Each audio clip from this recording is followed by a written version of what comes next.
Mr. Mishra, we are live and we have Mr. Deepak with us, so we can start.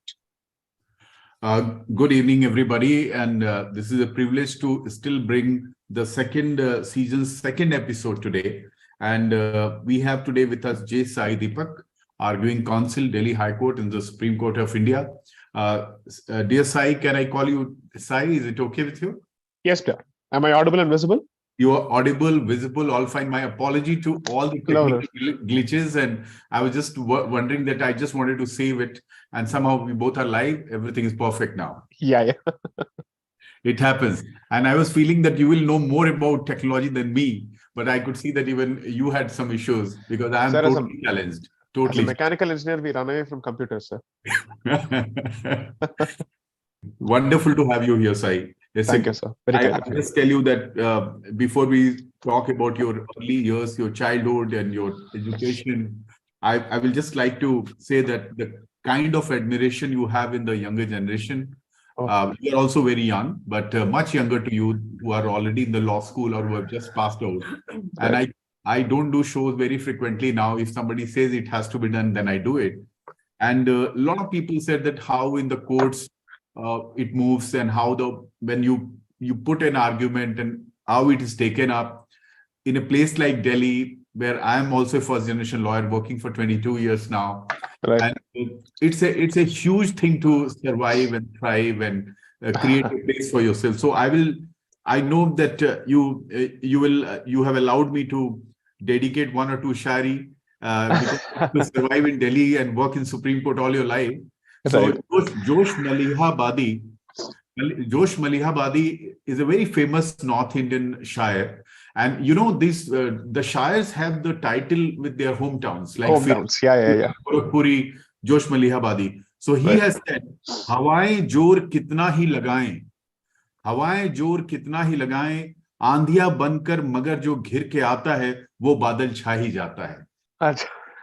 तो आप ऐसे ही एक बादल हैं. और उस बादल की journey we are going to recount today. Sai, how did you become engineer? What is your early life? Which city you actually grew up? And how it all started? So I'm a fourth generation Hyderabadi Tamilian, sir. And as it goes, the stereotype holds true for the better part of my generation, which is most of us were aspiring to be engineers. And that too, if you happen to be from Hyderabad, then your standard goal, which you hope to convert to destination, is IIT. So most of us were in that particular race. To be fair, I was never pushed into that particular race. I chose it as a matter of volition. Ultimately, I became a mechanical engineer. I graduated from Anna University in 2006. And the interesting part is not only as my family produced engineers, at least until my generation, every engineer was a mechanical engineer and nothing outside of mechanical engineering. Right. So that was the situation, at least for 3 to 4 generations, we were producing only one particular stream of engineers. My goal, of course, was to specialize in aerospace engineering, but I think destiny had other plans before I could opt for that. So anybody in the legal fraternity in Hyderabad? No, sir. So there is no person connected remotely to the legal fraternity, at least as a lawyer. I'm told that my maternal grandfather was a translator in the Madras High Court. Oh. So he used to translate transcripts from Tamil to English and English to Tamil. That was his profession. That's what I was told. But beyond that, nobody as a lawyer. So for me, it's a second serve actually. My first serve was when I had a brush with Chennai when my good friend and my classmate Rajkumar came to study law with me in Campus Law Center. We were batchmates, and I hope you know him. He founded a university. OP Jindal. University. Right, of course. And I had great stories from Tamil Nadu, but now I realize that you are a Tamil who was raised in Hyderabad, Hyderabad, which right. is entirely different, this thing. Right. So why IIT Kharagpur? You never thought of studying law in Delhi University, or there must be a reason for IIT Kharagpur? So a law program in IIT Kharagpur was easier to sell to a fundamentally engineering family. Because there was a huge, I wouldn't say resistance, there were apprehensions about the legal profession in terms of how blue-blooded it gets and how family-centric or dynasty-centric it can get. These were certain concerns. Coupled with the fact that since I had seriously projected my aspirations of becoming an aerospace engineer, the transition from engineering to law itself came as a huge, rude and unpleasant shock to the family. See, in our families, they say that अगर वकील या doctor के पास जाना पड़े तो 7:30 ही आपका शुरू हो गया है. Okay. So, given those kind of beliefs, it's very difficult to convince them that this is a choice of career that you've made after having aspired for something all your life, which is very different. As someone who really was looking forward to a career in aerospace engineering, who looked up to Abdul Kalam and who looked up to Werner von Braun and so on and so forth, at least when it came to their professions. This itself, I wasn't sure that I would ever make such a transition. It was never remotely on the horizon until the 5th semester of my engineering. And that's when somewhere I realized that I wanted to make a switch, simply because I felt that some of the, let's say, limited skill sets I possessed would never find expression if I were to continue a life as an engineer.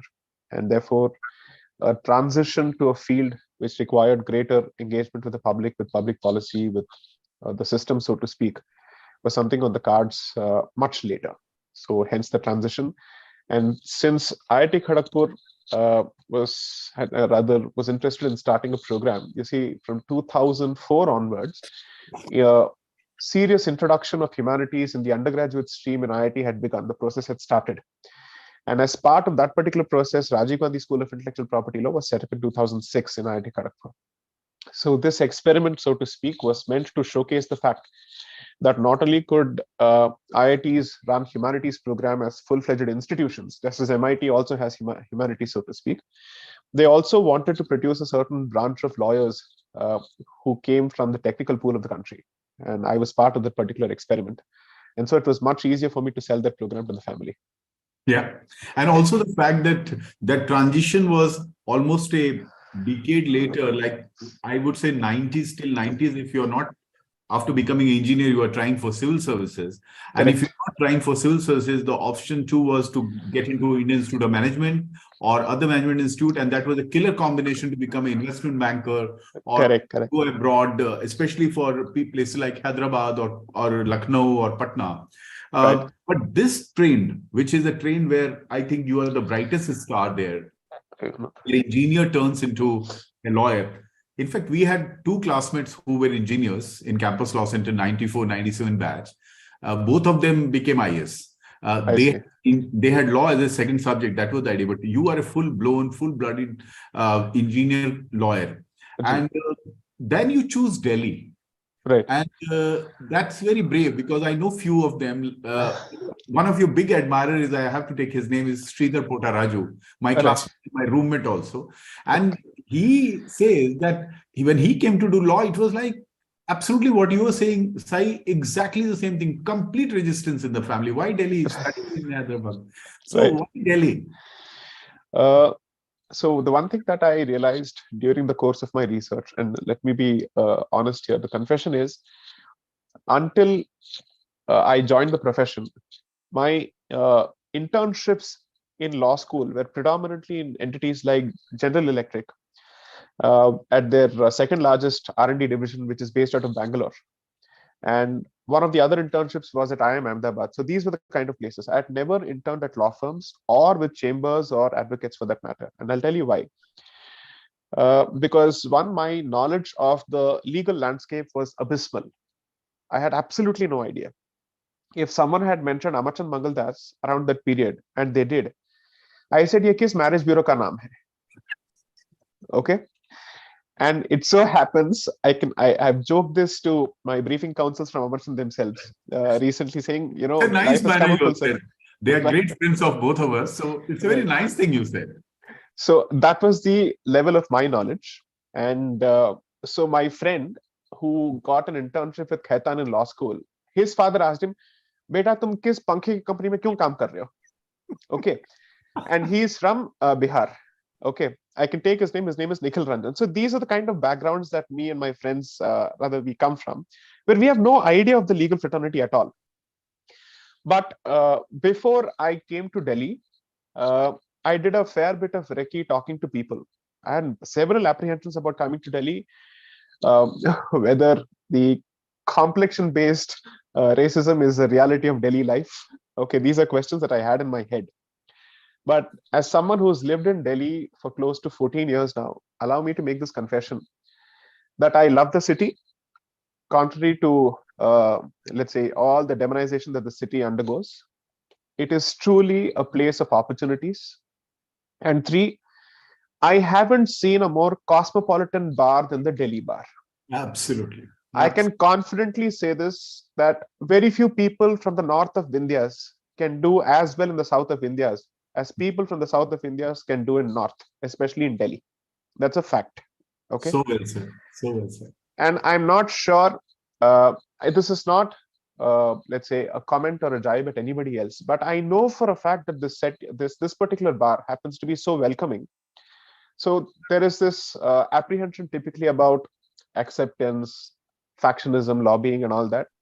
But the one thing that holds good as far as the Delhi High Court is concerned is, अगर आपको आपका काम आता है, आपके मार्ग में रोड़े कम होते हैं. क्या बोला? बहुत बढ़िया Hindi. Very good. That's basically the reality of the Delhi High Court, and this is perhaps one of the finest courts in the country where young lawyers can hope to argue on their own. Yeah. As long as they come prepared, as long as they've paid their dues to the profession and they've earned their right to argue before the judge, I think the bench is very welcoming. And I'd say for the most part, that is the case. And the larger reason for the transition to Delhi is because I wanted to contribute to the public discourse in a very serious way. And fortunately or unfortunately, Delhi happens to be the epicenter of all our discourse, and every decision is Delhi-centric. The same news, if it happens, or the same development, if it were to happen in any other metropolitan city other than Delhi, would perhaps not get the same traction as Delhi. And that holds equally good of Mumbai. And in the legal fraternity, a development from Delhi is, fortunately or unfortunately, larger than a development in Mumbai, for that matter, even if it doesn't come from the Supreme Court. Agar Supreme Court se koi development nikalta hai, then it's understandable, it makes headlines. But that development, or let's say the ramification or the magnitude of the ramification, is not limited only to the Supreme Court. Any tribunal in Delhi happens to occupy head space or center space. That is the case. So I wanted to be in a place where there could be a serious effort in terms of shaping opinion or contribution to shaping of public policy and opinion. And the best part is what you were just saying, that south of India, like when I was doing environmental law initially for 10 years, there were a lot of public interest litigation. So I go into all the major high courts at that time. When you come back to Delhi, you can file anything. You will always encouraged. And that was the time when a lot of people from Bihar and UP were coming, and we were part of that group. But what you're saying, the transition which has happened in the last 10, 15 years is even more phenomenal. Correct. And the one important aspect which you have raised is, and very well said, that if your Delhi High Court judgment like oxygen bench, and since I'm representing many hospitals and we saved many lives at that time, and Sachin Puri used to appear virtually every day for some of the hospitals which I represented, every order was being represented in the local newspapers in Gorakhpur and Ranchi. Correct. So that's what you are hinting. But one thing which Sai defines you, where early you're very young, is that Delhi has only one problem, which is the ego, and the large city has, and it is not sublime. It is little loud at times. Raman Maharishi, I read a lot, and I'm sure you are such a scholar, you know about all of that. But for a person like you, he says reality is simply the loss of the ego. Right. That is what he has said. And the second thing is that everybody who knows you says that you are very humble. Now that's a huge disruption here. Delhi hates humbleness actually. So how do you make your own path as an individual? I'm not talking about the profession, because that is what the youngsters should know. That it's not about the cars, it's not about the bigger houses.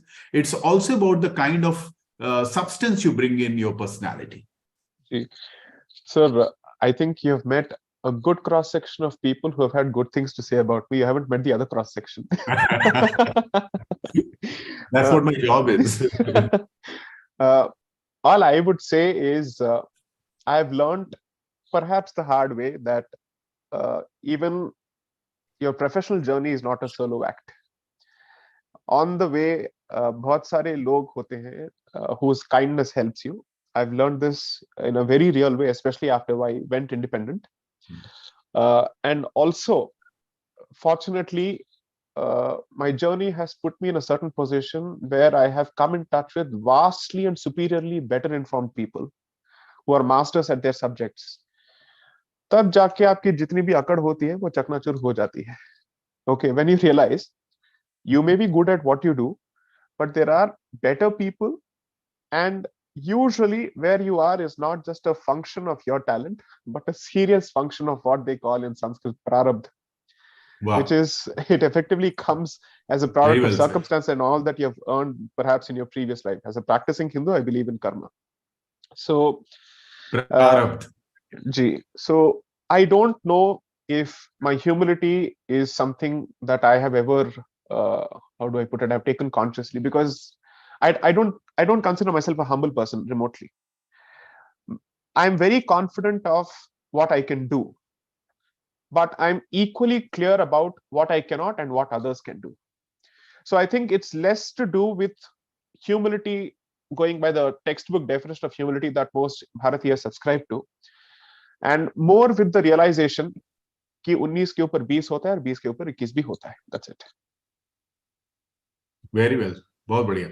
One more thing I'll tell you, that you said prarabdha, which is what is destiny and predestined, and you also said that Delhi had a calling and you came here. So I want to tell you that Salim Chishti, whom Akbar went to meet in Fatehpur Sikri, had told him that, look, you don't come to Delhi.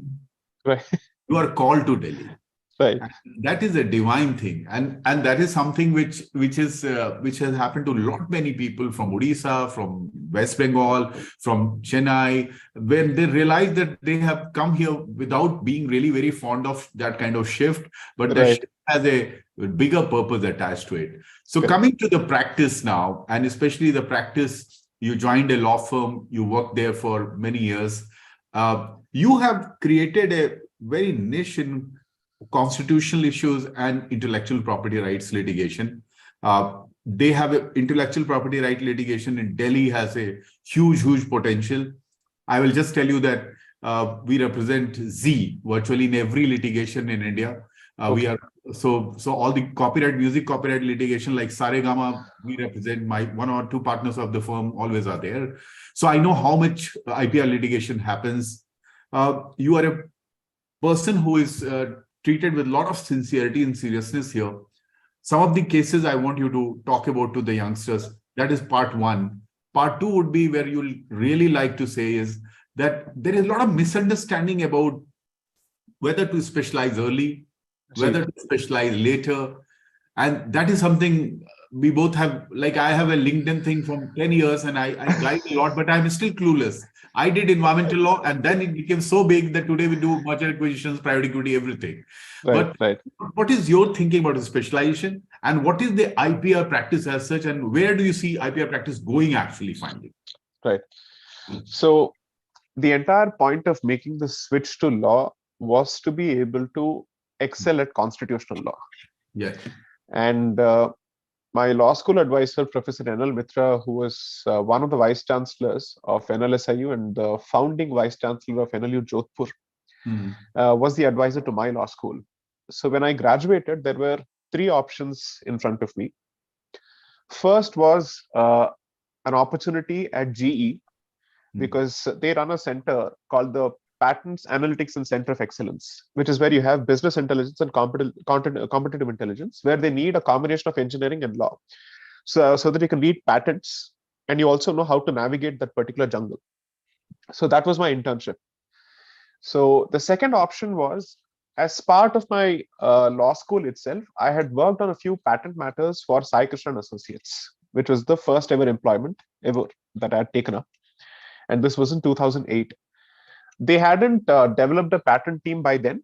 So their first two patent matters effectively were handled by me in terms of putting together the pleadings, doing the research and everything else. Wow. So by the time I graduated, I felt that perhaps I'd have an offer from Mr. Sai Krishna, which turned out to be the case.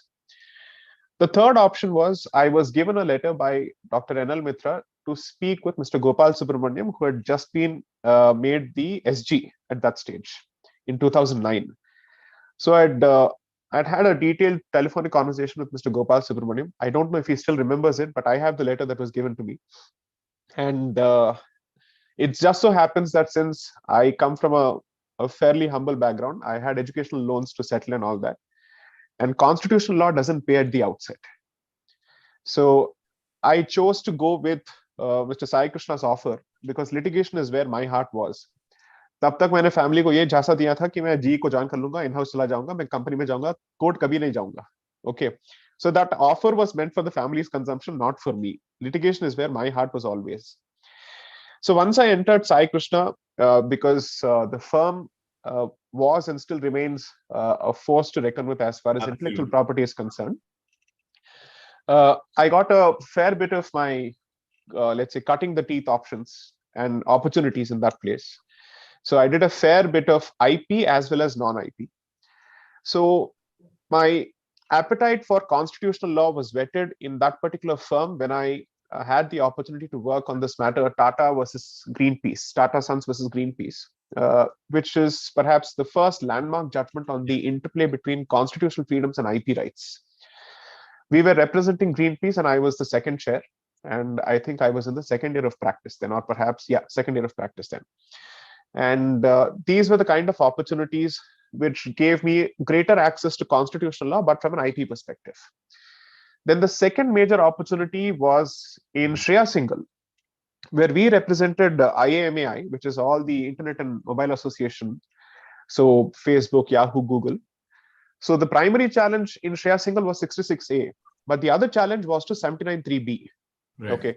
And we were the only parties to actually challenge that particular provision in terms of its breadth and all that. And we succeeded in doing that. And Justice Nariman dedicates the second portion of the Shreya Singhal judgment to this challenge. So these were the IP plus constitutional opportunities. On the pure IP front, I did everything from pharmaceuticals to telecom. I was effectively heading the team that handled the first wave of standard essential patent litigations in this country for Micromax, for Gioni, for Intex, so on and so forth. Plus, I got to handle perhaps the most well-known geographical indications litigation, which is the Basmati litigation. And I continue to be the special counsel for the state government of Madhya Pradesh on this matter. So these are effectively the opportunities. I'm just giving a smattering of the opportunities. And therefore, that firm proved to be a great training ground. In 2015 March, by the time I was just about 6 years in the profession, I was made an associate partner, by which time I had developed a reputation as someone who could argue while I was still in the firm. And I was still thinking about the transition because going independent was always on the cards. And practicing exclusively as an arguing counsel was the goal. I wasn't sure if I would succeed or whatever it is, but I said to hell with it. I will take the chance no matter what, because engineering से वकालत करने आ गया, अब इससे ज़्यादा और क्या डरेंगे, हो गया काम, okay, मरेंगे या डूबेंगे इसी के साथ. So I decided to make that switch in 2016 June. Fortunately, it so happens that my opposing counsels when I was part of Sai Krishna were the first ones to give me briefs to argue in their cases, because they had seen me on the opposite side and then they decided to bring me on board for quite a few matters. So 2016 onwards, that's been the journey. And once you become an arguing counsel, while you continue to play to your core strengths, which is, one more important stint was IP plus competition law, because there's a fantastic judgment delivered by Justice Bakru in the context of the interplay between the Competition Commission and Patents Act, which I happened to lead for Indian handset manufacturers against Ericsson. And that matter is now currently before the division bench. And fortunately, now I'm acting as an arguing counsel in those matters before the division bench. Wow. So IP plus constitution, pure IP, and IP plus competition law. So these were the three niche areas which I was able to do. But once I came out, I said I'm open to everything. The only thing that I will not touch is matrimonial disputes, because I don't have the mental strength to handle some of those areas. And two, I think in some of these practice areas, जब तक आपके पास trial experience नहीं है, आपको उसके साथ छेड़छाड़ नहीं करना चाहिए. Okay. Civil litigation का जो game है वो अलग है, and criminal litigation का game अलग है. So I accept criminal briefs today when I know for a fact that I trust the briefing counsel's understanding of trial law. And when I know for a fact that I'm in some position to articulate my position with conviction. That's why I took up the marital rape petitions and so on and so forth. So over the last 7 years, rather 6.5 years since I went independent, I am now limited to nothing. I have done IBC, I have done international arbitrations, I have done competition law, I have done environmental law, I have done constitutional law, and IP continues to be about at least 60% of my practice. Most of the Indian pharmaceutical generics I've represented, NATCO, BDR, MS, and so on and so forth. I've represented a lot of Indian agriculture industries from a generic perspective. So IP hai, which is my roti, so to speak, my primary roti. Lekin side dish mein bahut sara hai. So I'll tell you a very interesting thing, and this is what the youngsters should remember, and everybody with 1 or 2 years, 3 years of practice. One, you said, and this is the kind of person it defines you, that you work with him, he's also Sai Krishna. And then you talked in a glowing terms about it, which is what we need to learn in the legal fraternity in general, which is the most important factor, that we are a fraternity, we are in a profession, we are not in a business. And that's what you talked about. The second thing is you are reaffirming some of my thoughts where I didn't clear IS in 98. And nobody was willing to take me because I had 58, 59% in 10th and 12th. So I started my own practice because I had an environmental law background and I had an interest in environmental law. 65 to 70 PILs I did. More than 400 trial court small matters for different NGOs I did opposing the bail application. I always thought, and I kept on asking, where is the competition? There was no competition. So when they say in legal profession, it's so competitive, it's so difficult, you need the godfathers, you need the uncle judges and all that kind of nonsense. You have dispelled some of that and you have reaffirmed my feelings. I'll tell you, it's so shocking that till now, and I'm a door tenant in United Kingdom, I spent 1 month there now. Right. And I have not faced any competition because I always feel that I'm still very hungry. I come at 9 o'clock in my office, I write articles, I read, I am not appearing in courts that much, but I'm doing my entire, whether it's an M&A going on or a private equity going on, I have my hands in everything. So what I'm asking you, that this whole thought of, that it's very competitive, you are dismantling it. Right from your day one, you had multiple offers. You had no lack of opportunities. There are lakhs of people who are passing out, 75,000 actually per year. Right. So what is this whole notion of competition? What do you want to tell them now? That how do they frame, whether they should go for specialization in the beginning, they should go for hard work, or they should be selective about their opportunities? So to add to the point that you made, it is a fact that your first training ground defines you significantly in terms of your approach to practice.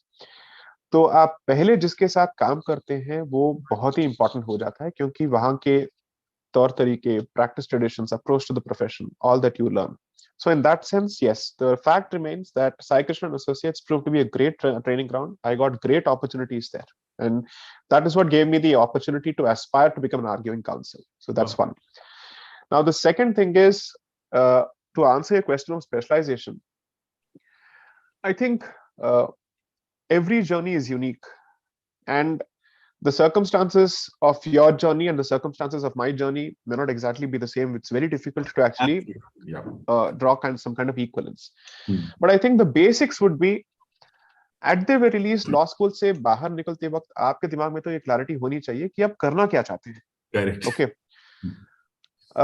See, the thing is, I finished engineering at the age of 20 and law at the age of 23. So by the time most people finished their 5-year program, I finished my 7 years of education in engineering and law, because in my generation, we were pushed into school early. Okay. तो ये 5 साल का नाटक नहीं था तब, 2.5 साल के अंदर ही आपको अंदर जाना पड़ता था. Okay. So there was no other option. I was always the youngest in my batch throughout school and everywhere else. Most people are at least 1 year my senior. So that age advantage gave me the opportunity to experiment a bit with the transition from engineering to law. So here's what I would suggest. आपको जितना भी experiment करना है, do it by the time you're 25, but उसके बाद take it very very seriously, because legal profession, especially अगर आपको litigation करना है, it's important to know the दाव पेच of procedure more than substantive law, and वो आप जितनी जल्दी सीखेंगे आपके लिए अच्छा होगा. It's almost like swimming and horse riding. अगर आपने इसको कम उम्र में नहीं सीखा तो उसके बाद fear factor जल्दी से सेटअप हो जाएगा. Okay. So I think it's important that people who aspire for litigation have some clarity that this is what they must do. And in my limited experience of talking to people who are younger than me, I've basically said, इस profession के 3 पड़ाव या milestones होते हैं, तीसरा साल, 5वां साल और 7वां साल. In the first 3 years, you make yourself useful to the person you're working with, your senior, so that they know that this is an ever dependable, ever reliable person who's always available. Then the next 2 years are spent in becoming dependable and reliable to the client. And the next 2 years will effectively decide how seriously the court takes you. From the 7th year onwards, you get a clear picture. आपको argue करना है या filing practice setup करना है या फिर आप chamber practice चलाना चाहते हैं या firm setup करना है, वो उसके बाद ही वो decision होता है.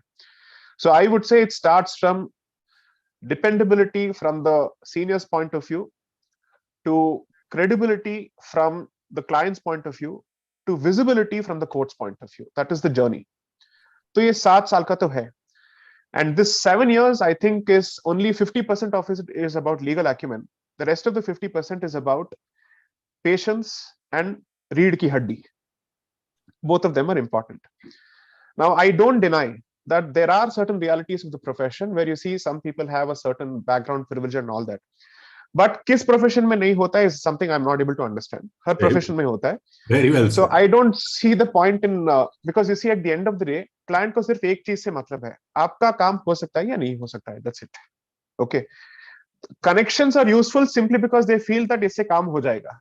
But when they realize that you're willing to put your 100% effort and आप पूरा पढ़ के आते हैं, तैयार होके आते हैं, I don't think I can confidently say, so far to the best of my knowledge and touch wood, this nepotism has not affected my career yet. Gotcha. Okay. And all I can say is, you take this profession seriously, और आप इस माता सरस्वती के सामने आप साष्टांग नमस्कार कीजिए. She will do what she needs to. But आप पहले अपने, let's say, ईमानदारी को इसमें दिखाइए. Prove that you are interested and committed to the profession. This is not like any other 9 to 5 profession. You will have to take this as a very different ballgame altogether. And I think Mr. Ram Jethmalani was right when he said that this is one of those professions where industry and hard work are rewarded manifold with time. And sky is not the limit. Sky is just the beginning point of it. And Soli said, when he was Attorney General in 1999-2000, I had the opportunity in my second year to take a opinion for Central Warehousing Corporation. I asked him work-life balance. He said, work harder, balance will find its place. Correct, exactly. So coming to that part, last part of our questions, Sai, I won't take much time because we spent a lot of time initially on technical thing. What is your work-life balance and how do you find time to write books? I'm not going to talk about the books, but you are free to say whatever you want to say. How do you do so much? Because I love the law. The transition when I made from engineering to law was when Atma entered Sharir. And I found my home and calling. So if I know for a fact that I can do much more in the profession and not just writing, I will do even that. Because I would want to explore the full potential of the subject in every way possible. So litigation is my mainstay because that's what gives me my identity as an arguing counsel. And I love standing in front of a court, yes. But I've also realized that sometimes your ability to present a cogent argument is a function of diverse reading. That's one. And second, the clarity with which you present a particular position gets sharpened and honed better with better writing skills. क्योंकि जब आप कोई argument orally पेश करना चाहते हैं तो उसमें आपके पर्सनालिटी का फोर्स और थिएट्रिकलिटी का एक एलिमेंट होता है. But when the pen meets the paper, theatricality will not work. Logic has to speak for itself when you write. And therefore, an argument is found to have better expression and greater clarity when the pen meets the paper. Okay. And so I'll give you an example. Since I'm a product of the first batch of a law school, most people didn't know that there was a law school in IIT when I studied. तो हर बार मुझसे पूछा गया था, आप engineering से law कर रहे हैं, ये IIT में लॉ स्कूल कब से शुरू हुआ? Okay, so the idea was, how do I tell the world that we exist and this law school exists? 3 साल के प्रोग्राम में मूट कोर्ट्स बहुत कम होते हैं, and therefore the only way I thought I could do that was by writing. And so I started writing for this blog called Spicy IP. And that blog and the visibility that that blog gave me is one of the single biggest reasons that quite a few doors opened for me. So I think what may help even for younger lawyers who are about to step into the profession is find a way to engage with the legal fraternity in a very rigorous way and not in a sensational way. Yeah. आजकल क्या होता है कि LinkedIn में हर कोई कुछ भी डाल देता है. You're so Okay. right. And I think perhaps it's better that we play it easy. I think it's important for time to tell us where we stand. अपने आप डिंडोरा पीटना तो एक स्टेज के बाद बेकार है. I think it's for the rest of the fraternity to tell us where we stand. That's one. Two, in terms of work-life balance, I have perhaps a 15 to 16-hour work schedule, which is pure litigation and litigation-related briefings. But since I'm a natural insomniac, I get to use until 3:30 at night to do my reading and writing. So when the writing season happens, which is about 6 months a year for the last 2 years, by 11:30 is when I'm done with the briefs and with the preparation for the briefs and everything. 11:30 to 3:30 is my time for writing. That's how it has worked. But iske apne side effects bhi hote hain. So with time, I'm just trying to manage everything. So well said. I'll just ask the last question now, because I'll just say that Sai, this has been a very different interview, even for me, who is much older to you. I'm learning so much from this interaction and the clarity and the kind of, you talk about law and about your legal career, the way he said that how much you should, if I remember correctly, Ramakrishna Paramahansa said, somebody asked him how deeply you should love your work. So he put that person and put him in the pond. उसको एक बाल्टी में डाल दिया उन्होंने उसका sir, और वो छटपटाने लगा, उसको सांस नहीं आ रही. तो फिर जब उठाया उन्होंने तो वो हड़बड़ा कैसे हुआ, बोला अब समझ में आया, जैसे तुम्हें सांस की जरूरत थी उतना प्यार अगर तुम्हें उसमें, तुम जिस तरह से सांस मांग रहे थे उतना प्यार अपने काम से करोगे तो बरकत मिलेगी. I think you are exactly the same thing when you say कि आत्मा वाली बात आपने कही. What I say that it resonates, all these things resonates, the same words always come, and that is what is so exceptional. So I bless your journey. I just want a parting line for the youngsters, that how do they defy competition and how do they compete properly? So it's always possible for someone better than you to exist. You cannot eliminate any of that. So it's like this. Think of it as an equation, और इस equation में इतने सारे variables हैं और सारे variables आपके control में तो कभी नहीं होंगे. आपके हाथ में क्या है? आपकी तैयारी है, और जब opportunity मिले, can you get on the front foot and hit it for a 6? Which means जब वो opportunity आपके सामने present होता है, तब तक आपकी तैयारी खत्म हो जानी चाहिए. But the important part about the legal profession is, आप किसी एक opportunity के लिए specifically तैयारी नहीं कर सकते हैं, आपकी तैयारी रोज की होती है. Okay. So I think it's very important that you think of this entire journey as a constant work in progress and not an end in itself, and focus as much on the process as much as your sight is set on the goal or the end destination, so to speak. And if you want to be, perhaps, let's say, you can be a successful lawyer and you can go much beyond that, but that would mean working, let's say, seriously on multiple skill sets, which is, most fantastic and all-time great lawyers are not just lawyers, they are much more than lawyers. So if you want to be a great lawyer, you'll have to be much more than a lawyer. Yeah, so well with said. More than one skill set. So law school में political science आपको 5 साल में सिखाया जा रहा है, economics सिखाया जा रहा है. I miss that 5-year experience. If I had to recalibrate my entire career, मैं 5 साल के program में चले जाता. But engineering के अपने खुद के कुछ advantages होते हैं. So I will not regret that particular experience. But when you're part of a 5-year program, and if you're in a great place with a great library, I have never depended on teachers. Of course, I'm not saying my teachers were bad. I'm simply saying मुझे किसी teacher की जरूरत नहीं है as long as I have a book. And my friends were my greatest teachers because I found a great set of friends in law school. So choose your company wisely. Every minute spent in preparation in law school is a minute saved in the profession. That's all I can say.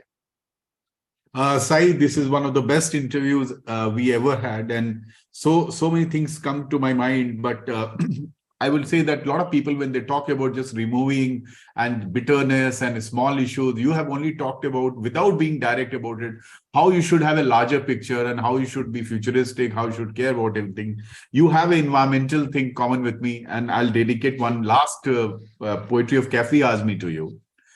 पेड़ के काटने वालों को ये मालूम तो था, पेड़ के काटने वालों को ये मालूम तो था, जिस्म जल जाएंगे जब सर पे साया न होगा. कैफी आजमी ने कहा है. तो इसके बहुत डीप मीनिंग्स है कि what we do, we should be very conscious of it, and what we are going to get out of it, we should be conscious of it.